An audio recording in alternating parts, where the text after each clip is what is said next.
Bismillahirrahmanirrahim. Assalamualaikum warahmatullahi wabarakatuh. Salam sehat untuk kita semua. Selamat pagi anak-anak. Semoga kalian sehat selalu. Selalu dalam lindungan Allah Subhanahu wa Ta'ala. Anak-anak, perkenalkan saya Murniasih, mengampu mata pelajaran Bahasa Indonesia di SMP Negeri 1 Rawalo. Pada kesempatan MPLS ini, Bu Murni akan menyampaikan materi anti korupsi. Apa sih korupsi itu? Menurut pasal 2 Undang-Undang Nomor 31 Tahun 1999, setiap orang yang secara melawan hukum melakukan perbuatan memperkaya diri sendiri atau orang lain atau korporasi yang merugikan keuangan negara, itu disebut korupsi. Akibatnya, orang yang melakukan korupsi akan dipidana penjara seumur hidup atau penjara minimal 4 tahun dan paling lama 20 tahun. Atau dikenai denda paling sedikit 200 juta rupiah dan paling banyak 1 miliar rupiah.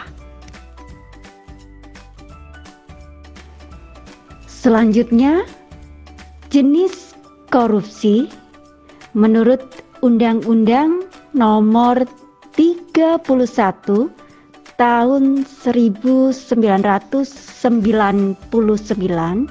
Yunto, Undang-Undang Nomor 20 Tahun 2001. Ada 7 jenis. Yang pertama, merugikan keuangan negara. Kedua, suap menyuap. 3, penyalahgunaan jabatan. 4, pemerasan. 5, kecurangan. 6, benturan kepentingan dalam PBJ. Dan yang ketujuh, pemberian hadiah atau gratifikasi. Selanjutnya, unsur-unsur terjadinya korupsi. Yang pertama, niat melakukan korupsi atau desire to act. Yang kedua, kemampuan untuk berbuat korupsi atau ability to act. 3, peluang atau kesempatan berbuat korupsi atau opportunity to do corruption. Dan yang keempat, ada target atau adanya sasaran yang bisa dikorupsi atau suitable target. Selanjutnya, ada 9 nilai karakter anti korupsi yang harus kita miliki. Yang pertama, kita harus mempunyai karakter jujur.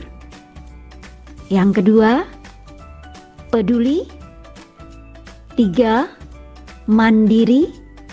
4, disiplin. 5, tanggung jawab. 6, adil. 7, sikap. berani, 8 sederhana, dan yang ke-9 kerja keras. Kalau semua nilai tersebut ada dalam diri kita, insya Allah kita akan terhindar dari korupsi. Selanjutnya, alasan orang korupsi. Ada 3 alasan orang melakukan korupsi. Yang pertama, karena terpaksa. Yang kedua, karena dipaksa. Dan yang ketiga, karena memaksa. Yang pertama, karena terpaksa, dilakukan karena ingin memenuhi kebutuhan hidup sehari-hari yang tidak tercukupi oleh pendapatan atau gaji. Yang kedua, dipaksa. Korupsi terjadi karena pertemuan antara niat dan kesempatan. Kesempatan tercipta karena kelemahan sistem dan peraturan, bisa dikarenakan kebiasaan dan ketidaktahuan. Yang ketiga, karena memaksa. Dilakukan karena adanya sifat keserakahan untuk bisa hidup secara berlebihan atau berfoya-foya. Anak-anak, mengapa kita sebagai warga negara yang baik harus terlibat dalam tindakan gerakan anti korupsi? Karena korupsi jelas-jelas menyengsarakan rakyat. Masyarakat akan menjadi korban utama dari tindakan korupsi. Sehingga kita selaku masyarakat harus dan wajib terlibat dalam gerakan pencegahan anti korupsi. Sehingga akan meningkatkan mutu demokrasi dan penerapan fungsi kontrol sosial. Selanjutnya, ada 2 cara pemberantasan korupsi. Yang pertama dengan preventif atau pencegahan, yang kedua dengan represif atau tindakan. Pertama, dengan preventif atau pencegahan bisa dilakukan dengan 3 cara. Yang pertama, kita harus penanaman budaya anti korupsi. Yang kedua, kita harus sosialisasi dan kampanye anti korupsi. Dan yang ketiga, dilakukan perbaikan sistem. Cara yang kedua dilakukan dengan represif atau tindakan, yaitu dengan penegakan hukum tanpa pandang bulu. Siapa saja yang dapat memberantas korupsi? Yang pertama, penegak hukum. Kedua, masyarakat. Ketiga, penyelenggara negara.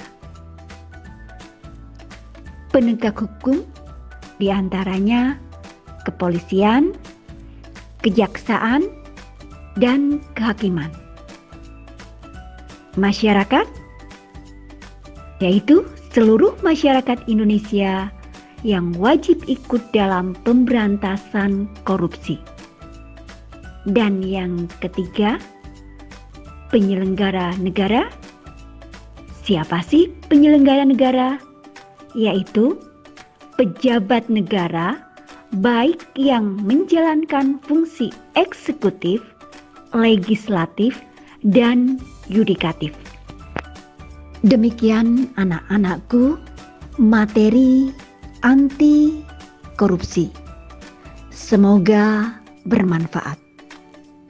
Marilah kita cegah tindakan korupsi sedini mungkin, dimulai dari kita sendiri, dimulai dari saat ini untuk memberantas korupsi.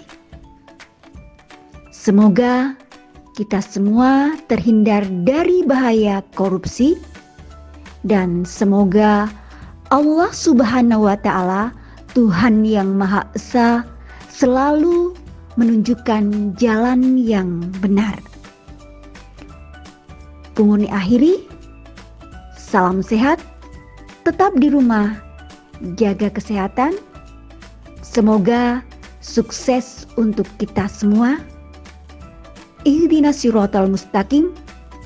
Wassalamualaikum warahmatullahi wabarakatuh. Terima kasih.